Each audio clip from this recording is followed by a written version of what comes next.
So I feel like that sometimes. I also feel from like I'm 34 years old now. Damn! I'll wait to use that one. I got him. Yeah. Touche. Ah.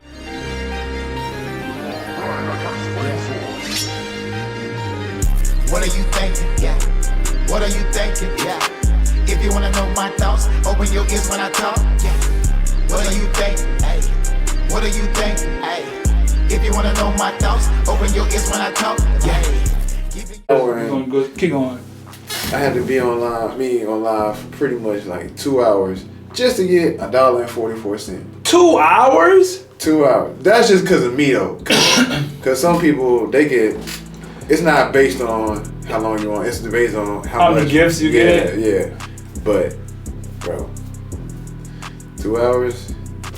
I don't even want to talk about what we're talking about. Bro. Man, listen. Basically, what we're talking about is some people just don't take advantages of the opportunities that's right in front of them. And I'm sorry, for me, I'm the type of person, if you're willing to just continuously pass up opportunities, I just don't know if I myself want to partake in the type of surroundings or environment that you want to be in.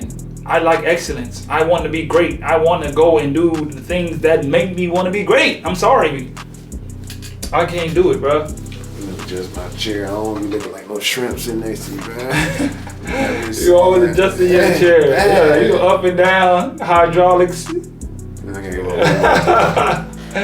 Big dude's adjusting his chair, ladies and gentlemen. Man, welcome back to another edition of the Arnold's Thoughts Podcast. I am your host, Arnold, with Big Deuce in the building, like always, you know. Big Deuce, make sure y'all follow him. Tap Athletics on YouTube. Subscribe, Tap Athletics on YouTube, baby. Please subscribe. Instagram, TikTok. You're doing big things on TikTok, man. I feel like TikTok ain't showing you some love like you're supposed to be getting, bro. For real. I don't like that. Let's change the words, brother. Okay. A little riled up, right? I appreciate it. That's my dog right there. He always gonna support me, but I feel what he's saying, but at the same time, I'm happy where I'm at, man. Yeah, okay. Almost close to 60K followers, 12K on Instagram. Things are going good, bro. Things are going good. It's perspective. It's all about the perspective. I'm trying to like really practice what I read in books, and they always say replace a negative thought with a positive thought instantly. So, are you interested in playing overseas basketball one day? I wish someone would have told me 1 year after college I would receive my first pro gig. I wish someone would have told me that having an agent does not guarantee that you will get hired. I wish someone would have told me being cut from a team, because after 10 years in this game, everyone gets cut from a team. Now, after traveling from over 17 different countries and winning up to 7 championships in my pro career, I've put together the 6 most important traits any player needs before starting their career. So go ahead and grab that ebook and get all the information you need today to start your career. Now you can't say no one didn't let you know. So go ahead, grab that ebook and get started so you can become the pro one day.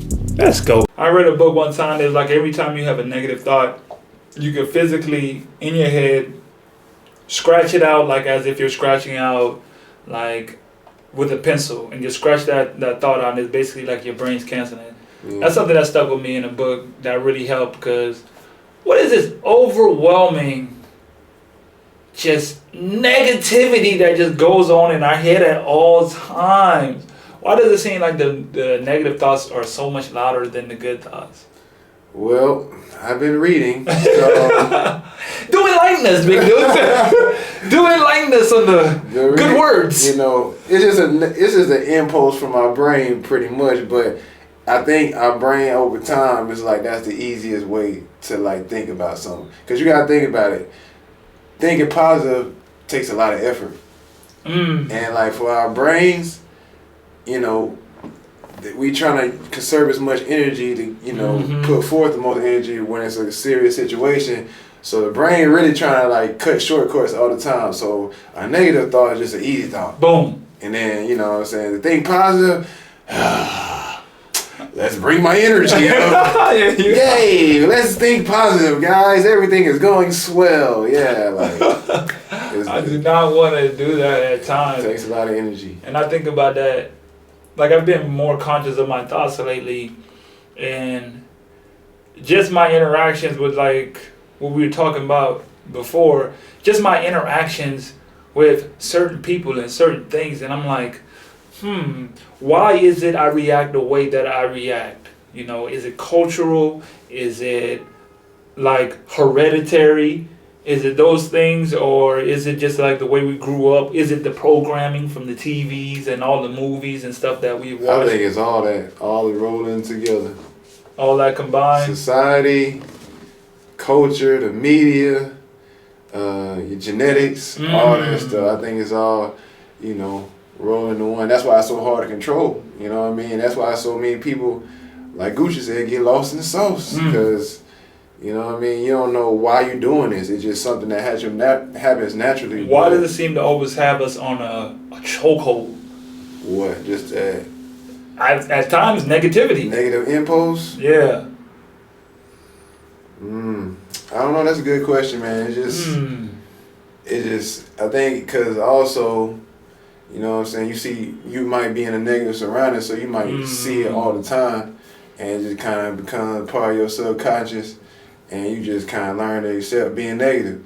Because, you know, I come from a small family. I ain't got too many cousins. I got half brothers and sisters, but we didn't grow up together, not in the same household. So for the most part, I had a pretty positive household, you know what I mean? But I've been in some of my friends' families, like family reunions, or just been in, like, you know, time where they have a large family gathering, and you meet some of their aunts or cousins, they be real negative. You know what I'm saying? They be cool people, but, you know, they friendly to me, the guests, but I hear how they talk to certain family members. Yeah, they just negative. And it's just like, you know what I'm saying, be a lovely dish of macaroni and cheese come out, everybody happy, and then there's that one auntie, you could have seasoned this better. I mean, it's good, but last time you did it way better. It's just like, dang, bro, you can't even escape that environment. Be grateful, like, man, why I gotta be all that? I went through but, you know, the whole thing of making it for you, but you just gotta throw some type of shade.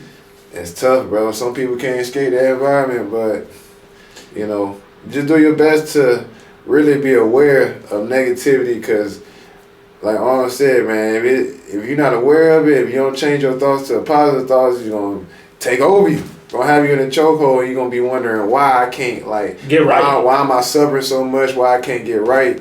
Why is everything downhill?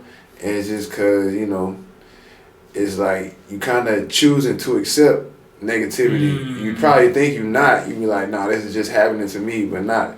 That's not the case. You got to really put forward effort to really be positive and like rise above. I think negativity is like an addiction. Yeah. Toxicity is like an addiction. Yeah. You're trying to get rid of it, you don't want to, but it's just like you keep going back to it. Like, dang, man, I really don't want to, but I keep finding myself in this situation. I really think that sometimes that's what it is. Like, once you get hooked, even though you know you shouldn't be in certain situations, you kind of still stick around, and you just be, why do I keep here? I'm not like this. I don't want this, but I keep doing it. So I feel like that sometimes. I also feel from like, I'm 34 years old now. Damn! I'll wait to use that one. I got him. Yeah. Touche.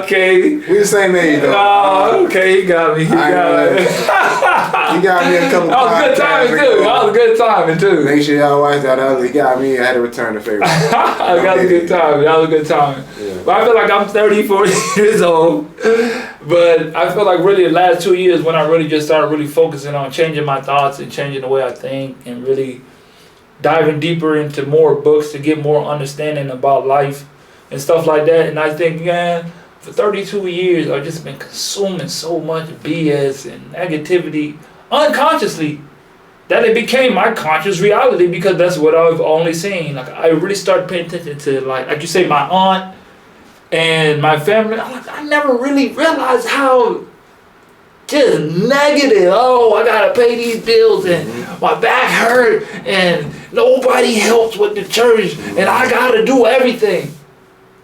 And I'm like, Mike, tell me something to smile about today. Seriously. What are you going to smile about? So yeah, you're right, bro. Environment, you gotta change that environment. And some people hear that every single day, and it's tough. That's why I brought up the family, because friends, you kind of like get rid of your friends once you know like Jobs. They get past their boundaries, but with family, you love them. Yeah. So sometimes it's hard to like let them go or cut them off. You know what I'm saying? Yeah, because that love be strong. You be like, and then you be like, no, that's just how they is. But like you said, when the last time you heard them say something positive or give you a compliment or brighten your day? It's always when they come around, you get kind of like anxious and. What you gonna say today?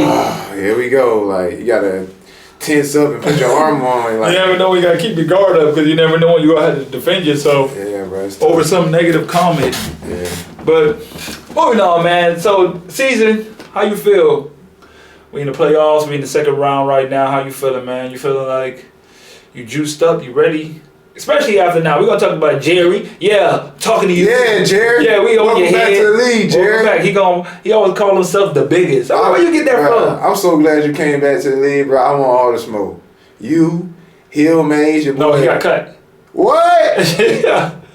For real? Yes. I was over with Jerry. That's what I'm saying. They cut him. They kept the other guy. I ain't gonna lie. You and Hills Mays together was a nice duo. What I told him. Hills Mays, hey. You dodge one. But at the same time, you a hell of a competitor, man. Salute to you. But yeah, he compete. You definitely dodged one. You dodged one. Yeah. You dodged one. I wanted that smoke, Hills Mays. I told him, because you know they got conception first. Right now. I like, make sure you win this so we can see each other in the finals. Right. Go ahead and finish what you gonna say. Because I was like, this really switches up your team. Because Hills Mays, even though he wasn't really like the scorer, he was a huge presence in the paint. He was a big piece of that team. Yeah. He was their catalyst, their energy guy. To be honest, I think he was the biggest player. Not the best, but the most important player on that team. Why he worked good with them? Because Jerry could have stretched the floor and he just was just circled in the paint, and he's just so wide and big. You can't. This is hard to a space eater. Right. And he just took up space. Right. Set really big screens. So for everybody at home, Jerry and Hills Mays play on a different team in our league. Leones, we play for Espanol or Sorno, and the Hills Mays guy we talk about is a center. You know what I'm saying? 6'7", 6'8". You know, typical center you see overseas, real stocky, swole type dude, kind of got like a Zach Randolph type body. Yeah. Pretty bouncy, big guy. For how big he is, he could get up. And I give him credit. He gets up and down the floor pretty well. Me and Arnold had some words with him, so we a lot of words. We were just chirping the whole time. It's all good competition, man. So it's all good competition. I love long story short, I'm telling you like his attributes, because Jerry on the other hand is like a 6'10" stretch. 4 or 5, get knocked out 3, could put on the floor. You know what I'm saying? Not super quick with it, but got good body control. Yeah. He's nice. I give him credit. So them two together was a good dynamic, but now that they lost Hills Mays, that kind of throws off. They got the other guy. I guess he's a little bit more skilled. I really don't know. So they kept the other big man? They kept the other. Oh, it's a wrap. It's a wrap, ladies and gentlemen. I ain't gonna what's the word? Overlook my opponents. I respect my opponents. We're gonna see you. I feel confident. You ask me how I feel? I feel confident, Arnold. I felt like I told him that. I'm like, I would actually kept him. Why? Because one, y'all already have the chemistry. Y'all played together already. You and the other guy didn't play together already in this season. Y'all have already been playing together, so it's like you already have that chemistry with him in the team. Now I understand, you're gonna figure it out. But not really, because I don't think this guy's as much as a defender as Hills Mays was in the paint for y'all. He's not as agile either. To me, he's kind of slow. I haven't seen him play. I haven't played against him. Or not, he's kind of a clunky dude. He don't look like he wasn't as much of a problem, like just the size of old dude, because he just got away with a lot just because he's just big and wide and stuff like that. When I seen him on the film against Puente Alto, and I think one game when they played Sportiva, And salute to him. He's a pro athlete. I don't want to think I'm just bashing you, my guy, if you ever see this video. But just basketball talk. You get this perspective. I like our matchup against you and Jerry. Way better than the other one. Yeah. A lot of people tell me I'm trash in this league. So, hey, man, my guy, don't take it personal, man. I've been having messages saying, hey, man, it ain't really like that. But I show them every time. We have to meet up with them in the playoffs for so many reasons. Yes. One, this is like, this. By the way, I said this on my other video because I recorded earlier, and I'm like, I'm making a movie right now. And this movie is like going to be the most amazing overseas basketball movie in existence, bro. It is. Because the fact that he actually came back, the fact that we played together in this league, the fact that he won the last 2 championships, he beat me last year, I took that personal. Even though I jumped on the team and I'm like, I told him, man, what you call it, didn't get hurt. And I said, you know what, I want to match up against you with a real, like my team, my squad, because I kind of jumped on the team. Los Angeles just don't have enough. I even said, yeah, we probably go to game 5, y'all win in game 5. You know, get y'all run for your money, but y'all just got too much. Y'all got way too much. It is what it is. But now, oh boy, listen. And I told him on the phone, like, listen, you just woke me all the way up. Same, You Jerry. just woke me all the way up, boy. Yeah, Jerry, welcome back, Jerry. We want that smoke, Jerry. You just woke me all the way up. Yeah, Jerry. Like, you just woke me all the way up. It's like, I'm going against him, bro. Like, this means so, if you don't understand how much this means to me, because he one of my best friends. I can't wait to play this, man. Listen, man. I respect the hell out of Jerry. For me personally, I ain't got nothing against Jerry. But I love playing against good competition. Yes. And I love playing against the best of the best. That's why. And Jerry, man, I've been playing for 10 years, bro. You a hell of a talent, bro. So I respect your game. He gonna make me bring the best that I have to bring out of me. If I'm gonna win a championship, I want to go do the best. I don't want nobody. He's gonna make me. He was Douglas. Yes. They got lucky. That was bro. I know. Let's go. He's gonna make me bring the best of the best out of me because it means so much. And like you said, bro, dang, that's how y'all feel. That's what I'm saying too. That's how y'all feel. Y'all feel like over me. Like, oh, okay. So that's how y'all really feel about me, huh? Yeah. That's how y'all feel. Okay. Gonna show you. This is the last dance. It became personal. Yeah, I'm glad I'm in the position I'm in with Leonis because a lot of players over there don't think I'm like that. I didn't have to. My first game here. Austin got his thing with the guard. Exactly. So and it's just like, I'm glad because, you know, you got to have humility. A lot of people be like, oh, nah, I got to be on top, pause, like, no diddy. I got to have the upper hand all the time. I got to be the one that's superior. But sometimes having your opponent think you like an underdog or they sleeping on you. They sleeping on you. That'd be the best position you in. Pause, no diddy, because that's when you surprise their ass and be like, yeah, you thought it was sweet, huh? They think it's sweet, bro. Nah, it's not like that. But that's good though. You know what he said? I want them to think it's sweet. He said, 8-5. Yeah, exactly. Oh, that's cool. That's cool. He said 8-5. Big dudes ain't worried about stats. Big dude's worried about wins, baby. And this is what I said. I ain't worried about no stats. He's like 8-5. I was like, say what you want, but that 8-5 got us to. We only lost exactly 2 of our last what? Exactly. 14, 13. I'll take that. You worried about the wrong thing because that's what I said. What he does is we win, regardless of what you saying. He bringing winning. Hey, one thing about big dudes, man. I'm smart. I'm intelligent. I done did all that individual awards, first team, player of the week, player of the month, Eurobasket this. Man, I don't care. Dubs, baby. I want the wins. I want championships. Right. I want a paycheck and I want a championship. All the 20 points a game don't matter. What has that got you, Arnold? Congrats. Do you even got a trophy to show for it? No, not for points.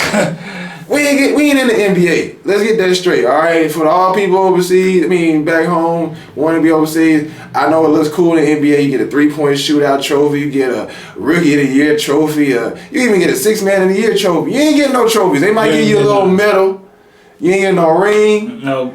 You get to hold that trophy for about and you get 10 seconds. They give you a medal. You gonna get a medal. You get a medal. That's only if you make it to the finals. But that's not really the culture to give MVP trophies and Defensive Player of the Year trophies. All that stuff. You don't be getting all that. You know what I'm saying? Eastern Conference MVP making up awards to give. They don't have all that. So hooray for me for winning MVP. I get a little medal or a little golden ball. It's cool, but bro, it's all really just championships. At the end of the day, it's really all just personal achievements, because at the end of the day, no one's tallying up to go look at, oh yeah, he did.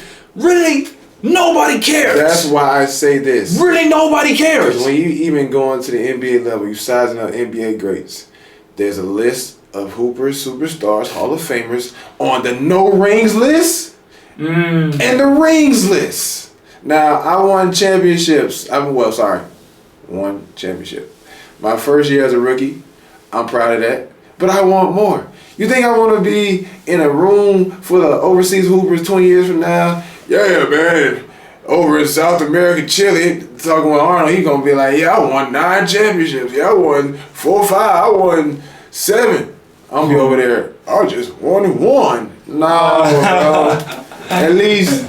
You know what I'm saying? I got a chance to win 2 now, and then my career ain't over. So by the time I'm done, I want to have at least 5 to my name. Yeah, so, for sure. You should have the minimum. Like then Gunna. Shout out to Gunna. You know what I mean? You might have album of the year. You got an album of the year. Shout out to Austin for keep putting me on the Gunna. That one-on-one song, he said, I'm due for a win. I'm due for a win. That's how I feel right now. I'm due for a win. I'm due for a win, bro. We got to go take it. That's what it is. We got to go take the win. I'm already on that mindset, We got to go take the win. Already on that mindset. I was telling him, I was like, yeah. He was like, yeah, of course y'all won Los Angeles. Yeah, we went and took the first round.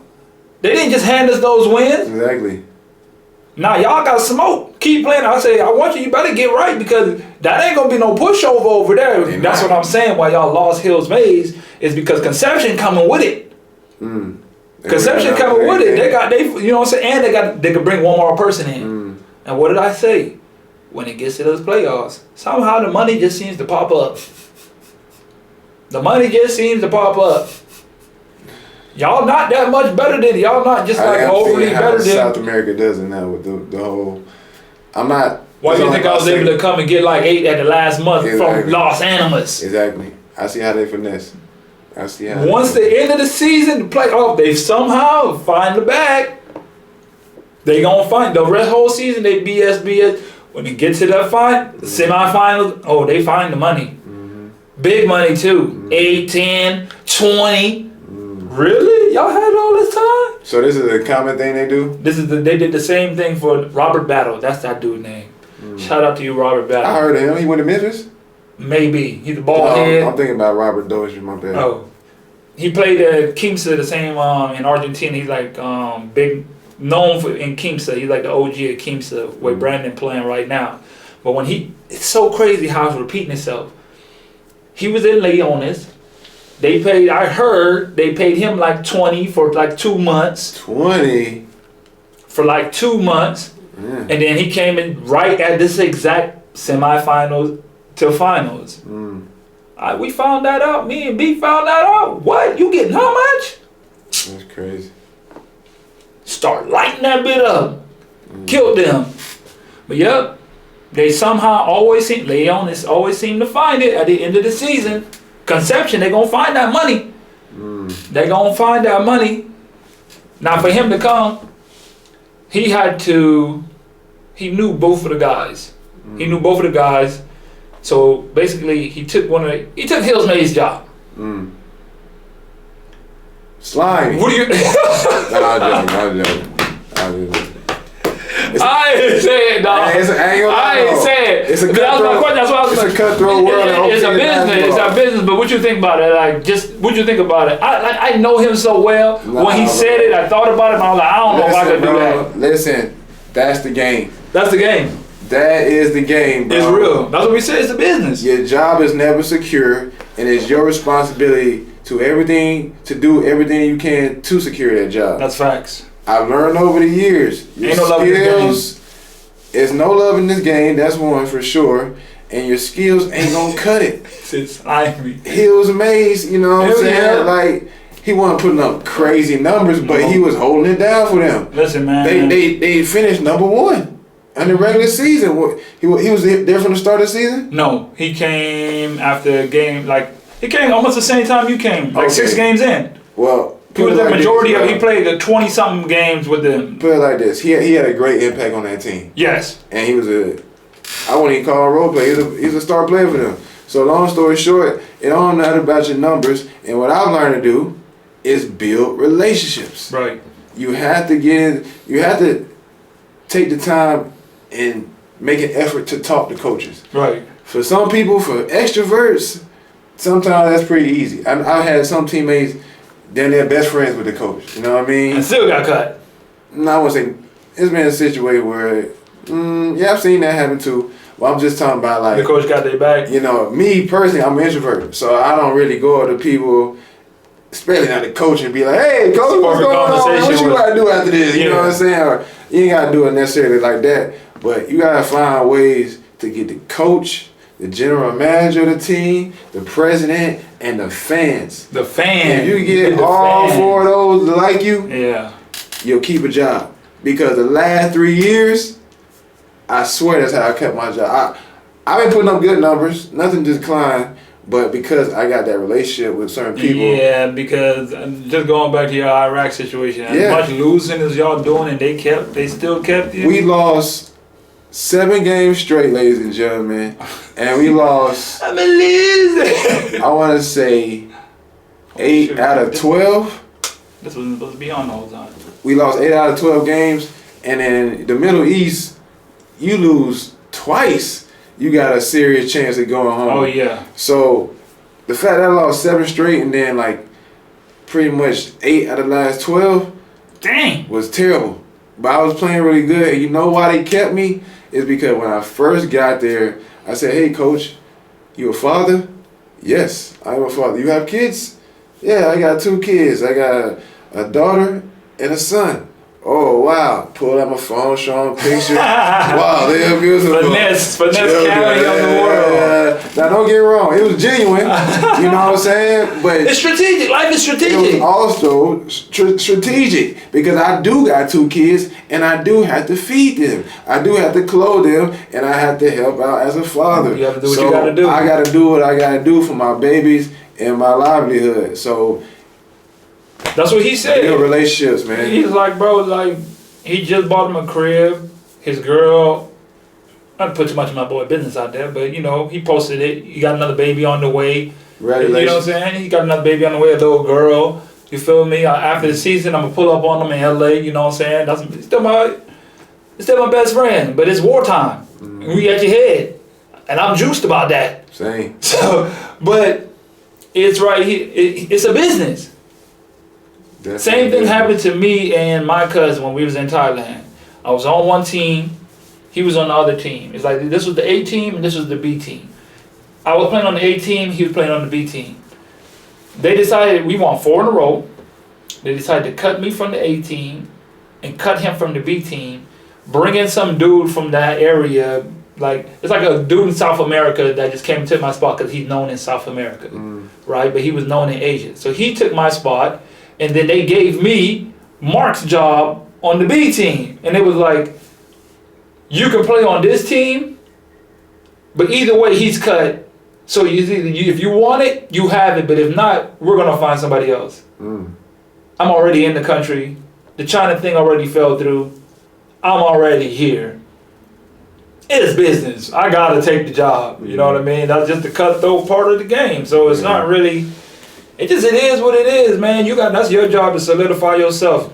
Yeah, you gotta learn how to dust it off. It's not a good feeling getting released, especially the timing of it, because in the playoffs. And that's what I was talking about too. I ain't gonna lie, I'll be upset, and that's totally fine to be upset and emotional. Yeah, because like I've seen somebody have their girl fly out and get released the same weekend. Oh wow! And she's planning on staying like The whole Thanksgiving time and stuff like that. Wow. Early on in the season, when it was like November, they came out, finally got released, and she was like, "Wow, I just wasted money. Like I was supposed to be here for like 2 to 3 weeks, and now we gotta leave." Like it's a cutthroat world. It's embarrassing sometimes. It can make you angry and frustrated.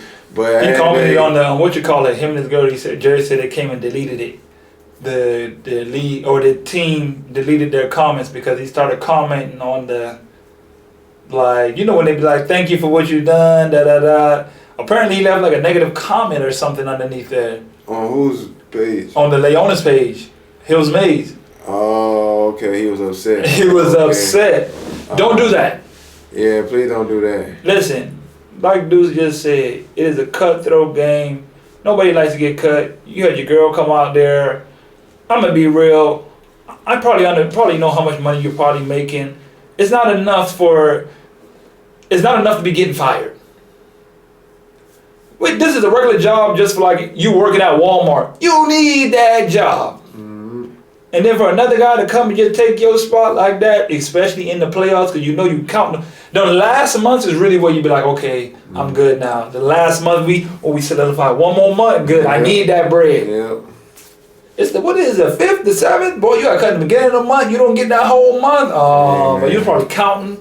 I'm gonna use this right here, and I'm gonna move that right there. I just gotta take this. You know what I mean? Nah, that's how it be. And honestly, it's like that for overseas basketball for players. sure. Like, it's sweet when you know, the early months of the season where you kind of feel like, you know, you kind of settled in, they team rocking with you, so you know you ain't gonna go nowhere. But like I say, that's why it's really crucial for me. And so far so good. To this year, I want to like really make it the first and for many years to come where I'm just making paychecks throughout the year. Yeah. Because for overseas basketball players, you don't make paychecks throughout the year. You have a gap from between like late May to like like a 3 to 4 month gap to early September. Yep. You know what I mean? And 4 trust months. me, those 4 months can be absolutely eat up the whole season. They could be tough. Like you said, you could lose your whole season's salary in one summer. Easily. So, and the reason why is because the paycheck didn't stop coming in. So you gotta find ways to keep the paycheck coming in. I had one player that I played with when I was like 24, 25. He was kind of like my OG a little bit. You know what I mean? He was like, yeah, I played in Japan, top league Japan. I was getting like 25 a month. And I came home. I just made 25 a month. And I was there for like 8 months. He said when he got done with that season, he went home, and to start the next season, he was down to 20 bands. Bro. So that's like over 150 you've made, and you tell me you're only down to 20 bands. He's like, I couldn't tell you where it went. Ladies and gentlemen, boys and girls, whoever got dreams of playing overseas basketball, it is definitely possible to, you know, earn $25,000 a month, $30,000 a month. Oh yeah, for sure. $40,000 a month. Now, obtaining that, getting that, it's not gonna be easy. You're gonna have to hoop, have a good reputation. You're gonna have a lot of luck on your side, find the right agent. Hopefully, you came from a high major D1. That helps a lot. That helps a lot, but you can definitely get paid. Be in the game long enough. But me personally, unfortunately, I'm not saying it won't happen, but it hasn't happened in my career getting those type of paydays where I'm taking home 25, that a month. 30. They got some good paying jobs, but not 30 or 30 and up. You know what I'm saying? And up, 20 but what and I'm trying to say is, I've met a lot of overseas hoopers with poor money management. Man. Because I've met a lot of hoopers overseas that have made 30 a month, 25 a month, even 15,000 a month, 20,000 a month, 10,000 a month. And they go home and they call me and say, hey bro, can I borrow 200? I'm on my last, bro. I don't even know what happened. I'm like, bro. How you don't know what happened? You should have at least, I'm not pocket watching, I'm not counting your pennies, but if you making, let's say the minimum is 10K, all right? That's a great job. That's man. a great job. Great. And I understand we all got bills to do that. And we all got various and different responsibilities. Some people have children, some people have multiple children, some people are building houses. So there's certain stuff that you might lose monthly, money to. But roughly, okay, 10, you about there 8 or 9 months. You should be able to save 4. You should come home with at least 3 minimum. Okay, you making 10K for 6 months. That's 60. 6 times 10 is 60, right? Right. You should be at least coming home with 50K. Nah, that's more than that. Less than that. I would say you should. 45, bro. You gotta really set yourself a limit, bro. You gotta limit yourself. Most guys aren't limiting themselves. They not. Bro. They're not limiting okay, yourself. on a realistic side, okay, for people. That's why I said a third. You Okay. should be able to come. Nah, you should be able to come with more than 20. I say 30. 30. Realistic. You should be. You should be coming home with at least 30. And most people don't do that, ladies and gentlemen. They don't. And if they do that and they come home with half of that, they gonna burn it through the whole summer. Because if you burn through it, that's what it is. It goes by so casually. And you know why? It comes so casually. You get home, don't fall into this trip, boys and girls, ladies and gentlemen, for everybody that want to be an overseas basketball hooper. You're going to come home, you're going to be in relaxed mode. Ooh, I'm back in the States. Ooh, I'm back with my boys. Let's take a trip. Let's take a look. Let's go to Houston. Let's go to Miami. Let's go to LA real quick. Let's go to Vegas. I done had 2 homies out of who went overseas. One went to Vegas already. One been to Houston twice. They ain't front, you know what I'm saying? They just, so all right, cool. You got a little money. Ain't gonna hurt your pocket. Enjoy the fruits of your labor. You work hard, man. Enjoy the fruits of your labor. All right. But then, you know what I'm saying? You might go to a couple parties. You might buy a $25 vodka and rum in the club. Boy, that joint add up so gas. Yes, you driving, you know what I'm saying? You big boy baller, you in the big boy biz now. So you gotta fill up with gas, and you ain't making no money because you're in the off season, and it's just so many things. But long story short, it's a lifestyle. It's a lifestyle. People want to party, people want to indulge in, you know, expensive activities. Man, just the lack of understanding. Just the lack of understanding how money works and just that part. That's why I say I want to write another book about just how basketball players can manage their money. Why? Because that has been the biggest difference in the last 2 years of my entire career up until now. Is I just applied a little money management situation or plan. I have a plan for my money. I don't just let my money do whatever it wants to and put it all in one account so I can look at it and spend it. I now disperse it in different places. I got some money here, I got some money here, I got some invested here, I got some invested here, I got money going to my crib, I got money set aside for me for when I finish the season so I can make that trip. Like I'm allocating all of my money to certain places so I don't have to worry about what I'm going to live off of. Am I putting money towards the right thing? Do I have some money saved? And it's really just been amazing because I've made all the money I've made before. And what I've been able to save and do with the money, I just started actually putting more attention to focusing on managing. It's been night and day. And you see what I be giving out as far as, you know, like my 10% to as charity or whatever. You see what I'm willing to give out, and I'm still able to save $600-700 here, bro, every month. Whatever, I'm giving it out. It's an energy. I'm giving it out so it could come back. I believe in that, and even doing that, I'm still able to build a house, save money, invest, have money invested for my daughter. I can say that's probably the biggest thing for me. Having an account with my daughter's name on it, right? With things with like money invested. Man, I'm gonna tell y'all a behind the scenes story because I'm proud that he's a great father, man. I was coming in here to get something from my boy and I forgot. But long story short, I knocked on the door.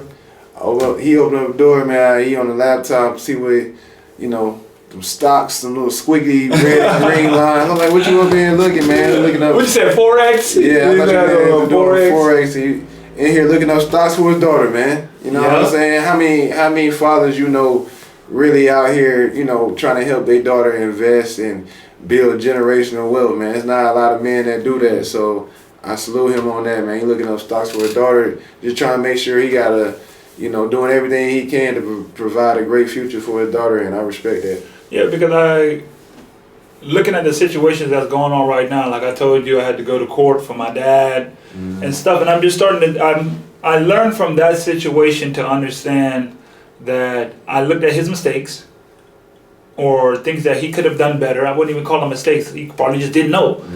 And I want to do something different. I don't want my daughter to go through the same thing because I didn't pay attention to what happened.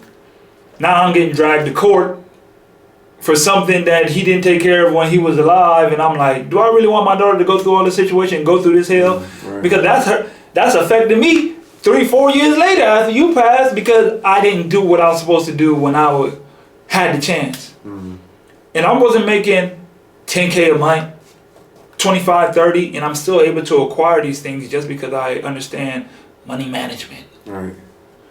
Money management goes on. It's not about how much you make. It's about how much you keep. Right.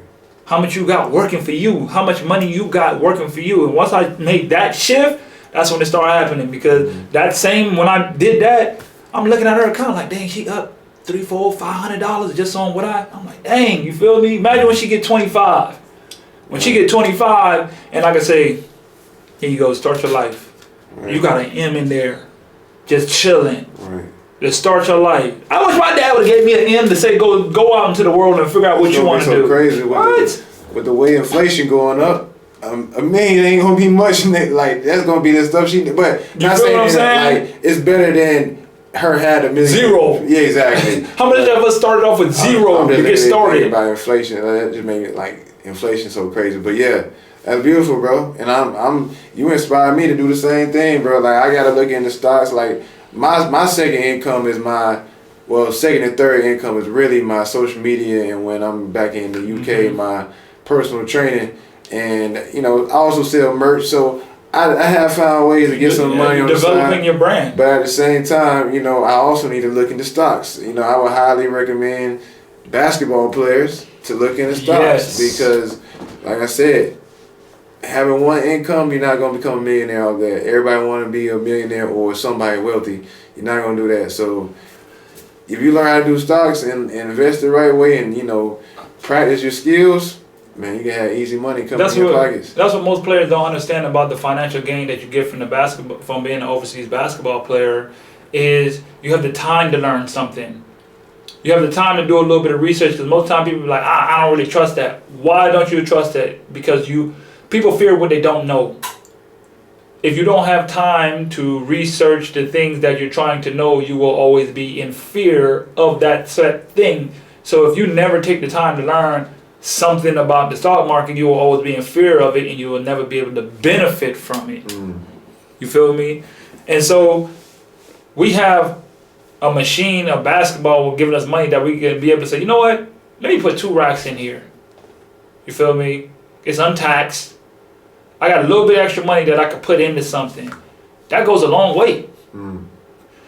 Using that money to actually make you something. Everybody want $50,000 contract. Like Austin said, $40,000.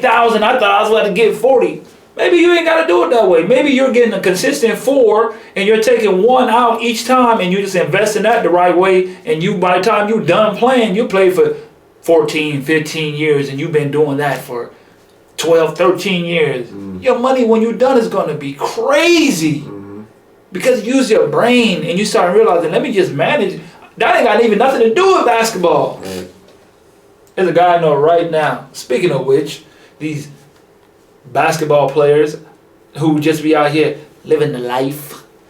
You feel me? So I know one guy, I ain't gonna say his name, obviously, I ain't trying to put nobody on blast, but there's a guy I know, always on IG, posting, tap in with me, I got this, tap in with, like, showing the luxury life. I'm in the club, I'm in the strip club, I'm balling.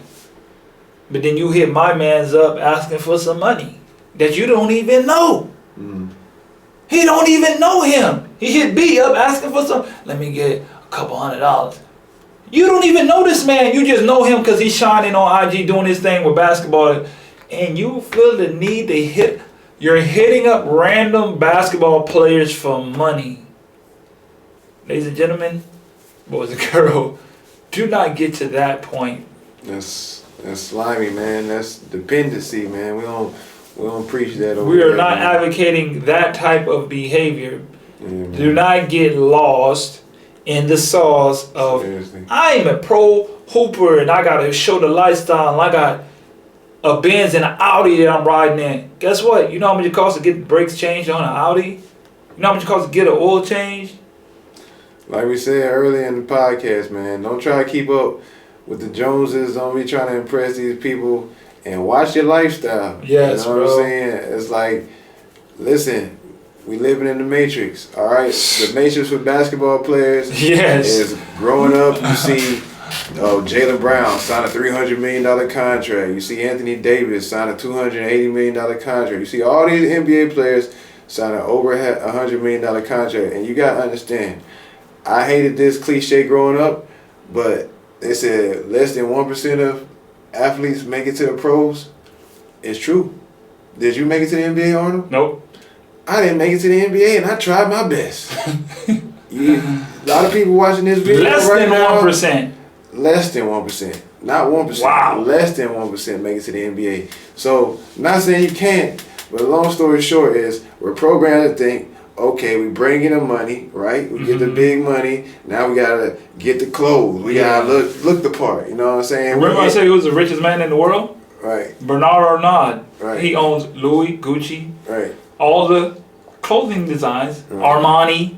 What we go first thing to go buy, you wonder why. Right. And so you see that, you get your money, then you know what I'm saying, you see some athlete, I see Devin Booker with all the cars, got all the vintage cars, the 96 so-and-so, the 79 this, all decked out, but they don't know cars are a liability. Yes. And then, you know what I'm saying, you see Ja Morant in the strip club after he done flashed the gun. You see all these, you hear about James Harden in the strip club, so you be like, oh, I want to trust that. That's the life. That's what it's like. Nightlife. So that's what it's really like. You got the money, big money, the nightlife, the cars and the houses, and you think you gonna live the same way. No, it's not like that overseas. You can't come home and pop bottles with your boys after just making 40K. You can't do that. No, you cannot do that. You can't come home, you know what I'm saying, go to Magic City and then go to King of Diamonds the next night and then so-and-so Your boy know all them names, don't he? Hey, I'm from Atlanta, man. That's the culture. You know Hey, that boy know them names. He know where to go. Blue Flame, what's up, baby? He know where to go. Yes, sir. But, hey, you can't ball out like that when you bring it home 60K. That's just what it is. It's a lot of money, but at the same time, your lifestyle might get you messed up financially. Parkinson's law states, don't quote me, I would try to put this up, but Parkinson's law states, as you make more money, your expenses goes up with you. More money, more problems. Biggie. And the reason that is because people don't get more financial understanding. You don't upgrade your financial understanding because your money goes up.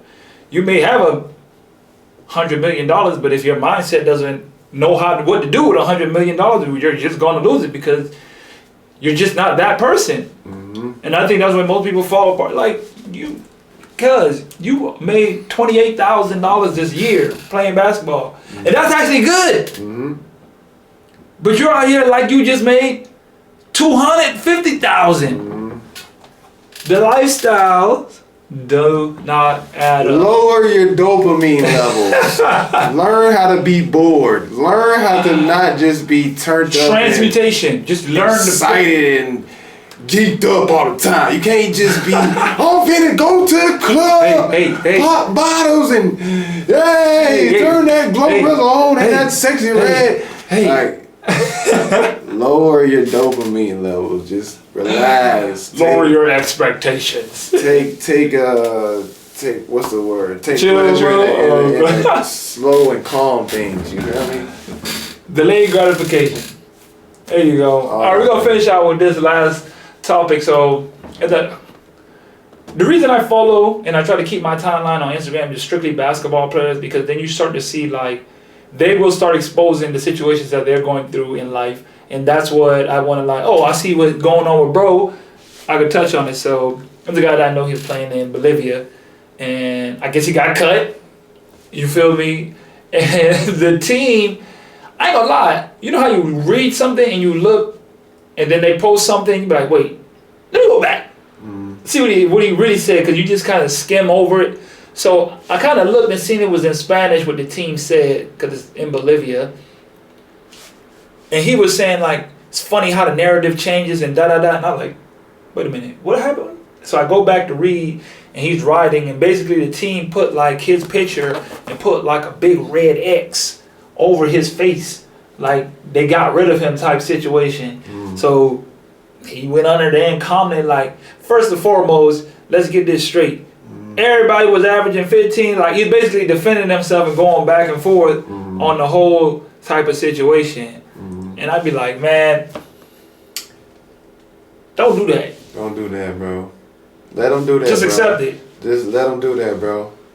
Just, I'm not saying that's good publicity because it's not, but there's no such thing as bad publicity. You know They what I mean? take everything personal out here, bro. Yeah, bro. Like, let that go. It's tough though. Even though he might be straight, you know what I'll I be mean? mad too. I ain't gonna lie. That's what it is. That's what I'm I'll be saying. pissed That's too. why Buddy wrote on his, because he was mad. They be mad. It does not feel good to get cut. You be mad. You get in your feelings. You be hurt. You be wanting to say something. But guess what?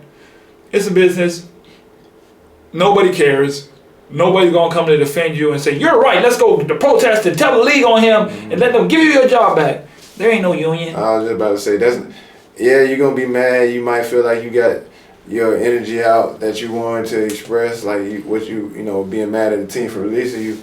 But that's not changing anything. It's not changing anything. If anything, it's gonna make it worse. It's making it worse. Because then you're using your words against you. You're not being impeccable with your word. Because like I always tell people, it's not. You gotta understand, being impeccable with your word means holding your word, but also don't use your words against you. Mm-hmm. He probably went in the comments and I'm gonna get him now. Everybody was averaging 15. Yeah, everybody. I'm doing my job. Y'all the ones who can't do that. But guess what now? Because you type that negative comment, now they might badmouth you. An agent or team might ask about him. How was he as a player? How was his attitude? Oh, he was the worst player ever. I would never sign him. You need to pass on him. Because he used his words against him. And in that situation, I understand people, especially in the black society, like, oh, you being a punk. You being a chunk. You better snap back on it. You better say something. You don't talk to me like that. So it's like, sorry to put that emphasis on the black. I'm black, but it happens in every community. But you know what I'm saying, I went a little overboard. My bad. It's like, tell it how it is. That's how they be. but at the same time, it's like, had he not said nothing, let it ride. Time would have healed the whole. He wouldn't even care. And not only that, the team wouldn't have had silence. The team wouldn't have had no animosity toward them. I'm not saying they would have helped him out and got a job in the future or anything like that, but that would have been just both gone. You know what I'm saying? But now they got beef and animosity. Silence is one of the most powerful tools you can use in this world. Silence. That is one thing we must learn. Just being quiet and letting things do what they do is very powerful. Don't get the Twitter fingers. And I know, dude, like I'm actually trying to work with him to help me out because he's like a player agent type situation. Remember the one I told you he's like working with the Hawks? That's him. Which I was kind of confused why he went back to playing because he hadn't been playing in like 4 months. Right. Not 4 months, but like 2-3 years. He's just been doing the agent thing and then he just, I got a deal. Okay, it's Bolivia. They got a deal. But I bet he's like, dang, I went right back into this world to play basketball just to get cut again. When I was just done, It's tough. what I mean? It's embarrassing. It's tough, bro. It was difficult, man. Not an easy situation. But at the same time, like... I would feel some type of way. I would too, but at the same time, as an overseas basketball player, not to say he's not mature. I'm not calling him immature or anything like that. But you got to mature as a player. You got to know there's a possibility. You got to know there's a possibility that it might end in an ugly way. Yeah. Like I said, you're going to be human and react the way you're going to react, but just don't go overboard with it. You know what I'm saying? Just kind of learn how to, accept that as an L and just keep moving. Just know that's not the end of your story. It is. You know what I'm saying? That's what I'm saying. He's definitely doing very, very well for himself. That's why I was very confused on maybe he's chasing the dream again. I want to go hoop one more time. Certain things mean different to others, you know what I'm saying? Yeah, that's what I'm saying. He probably wanted to just go hoop one more time. It probably wasn't about the money and that. Yeah, that's what I was thinking. It wasn't about the money, it's just about the experience. Because it is. This life is an experience. Like, man, I just want to lace him up one more time and go through the BS. We addicted to the BS. Yeah. Exactly what I was talking about, man. Big dudes. Appreciate you showing up, man. Like always, brother. dropping gems. Brother. Dropping gems, man. Just talking about the life. This is what be happening, man. Make sure y'all follow him on YouTube, Tap Athletics, IG, Tap Athletics _22 or just 22? Tap Athletics 22 on Instagram, Facebook, Tap Athletics 22, and TikTok, Tap Athletics 22. But most importantly, YouTube, Tap Athletics. Make sure y'all subscribe. YouTube, Tap Athletics. Find me. I'll just put it in the handle. Remember, greatness is a habit, not a right. That's all I got for this episode. We out, man. Hey guys, thanks for tuning into the show. Please subscribe on our YouTube, Spotify, Apple, and wherever you listen to your podcast. I greatly appreciate it.